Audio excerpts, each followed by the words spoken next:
They say that no one is irreplaceable. I don't believe that. Not anymore. Steve Jobs is irreplaceable. The irreplaceable creative genius of our generation. He was our Edison, our Picasso. We watch, listen to, and use the products of his mind every day and everywhere. He was unique. At once a sublimely inspired philosopher, artist, and inventor, a relentlessly determined entrepreneur, engineer, and leader, an intensely focused singularity that translated ideas into things that worked. In doing so, he reinvented entire industries: computing and communications, music and the movies, all done in one too short lifetime. But that's not all he did. That's just the visible light portion of Steve's spectrum. He played other less visible roles: father, husband, and my best friend. In each and every one of those roles, he is irreplaceable. My 25-year friendship with Steve was made up of 1,000 walks. If there was something to talk about, and there always was something he wanted to talk about, we'd go for a walk. We'd climb to the top of Windy Hill, hike around Castle Rock, or through the sand on the beach at Kona Village.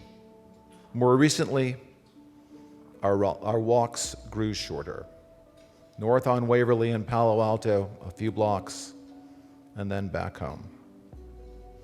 Over the years, one particular walk stands out. We had a lot to talk about that day, so we jumped in the car, put the top down, and headed out to Castle Rock State Park in the Santa Cruz Mountains. It was back in mid-1995. Steve was finishing up Toy Story at Pixar and running Next, the computer company he founded after he left Apple. Apple was in severe distress. It had gone steadily downhill during the 10 years of Steve's absence. The problems were now so serious, people were wondering if Apple would survive. It was too painful to watch and stand by and do nothing. So, the purpose of that particular hike through the Santa Cruz Mountains on that particular day was to discuss taking control of Apple. My idea was simple. Let's buy Apple. And immediately make you, Steve, CEO. I knew we could borrow the money. Apple actually wasn't worth very much back in those days. All Steve had to do was say yes. Steve favored a somewhat more complex approach: persuade Apple to buy Next Computer. He'd join the Apple board, and over time, the board would recognize Steve was the right guy to lead the company.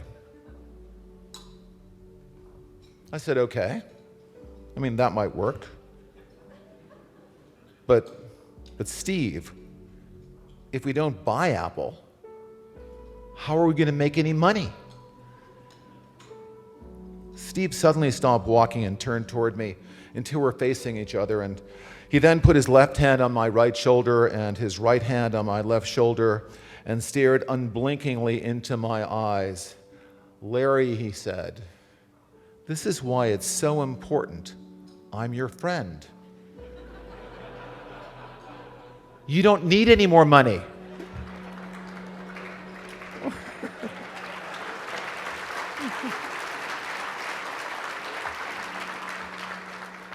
I said, "Yeah, I know. But we don't have to keep it. We could give it away."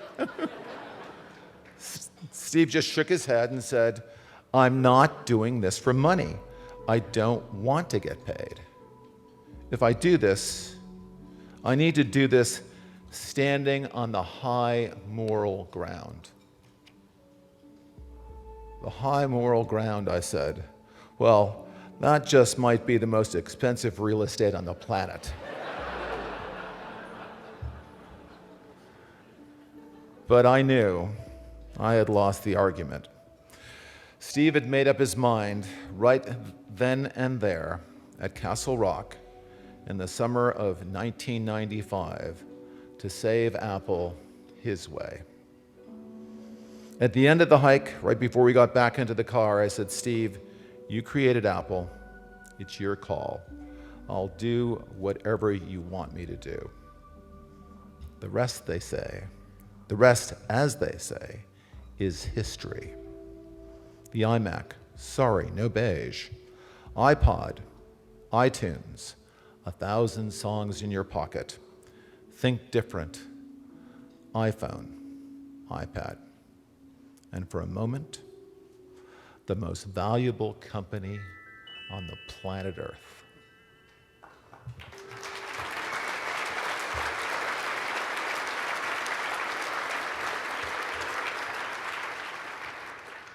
Imagine that.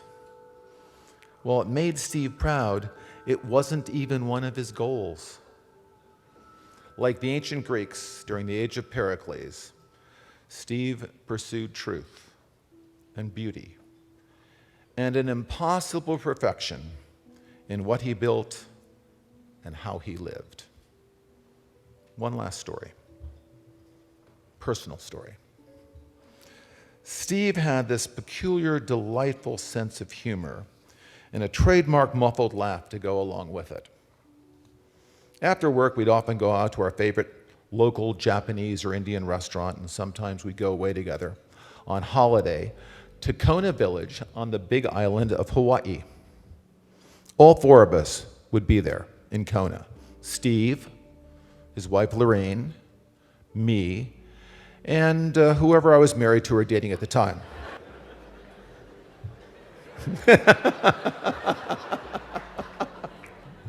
It's true. Anyway, we'd be in the middle of a dinner conversation, all of us. And suddenly, there'd be this quiet laughter coming from Steve, lost in his own amusing thoughts. All three of us would stop talking, turn, look at him. Eventually, one of us would ask, "Steve, what's so funny?" Steve would try to tell us. But each time he tried to speak, he could only get out a couple of words before he'd stop, slowly look down at the table again, and start laughing again. This would happen over and over and over until we all started laughing, never having the slightest idea what Steve found so funny in the first place. Believe it or not, this happened a lot. Those moments are my most cherished and enduring memories of my time with Steve. All four of us sitting together at Kona, eating papayas, and laughing for no reason at all. I'll miss those times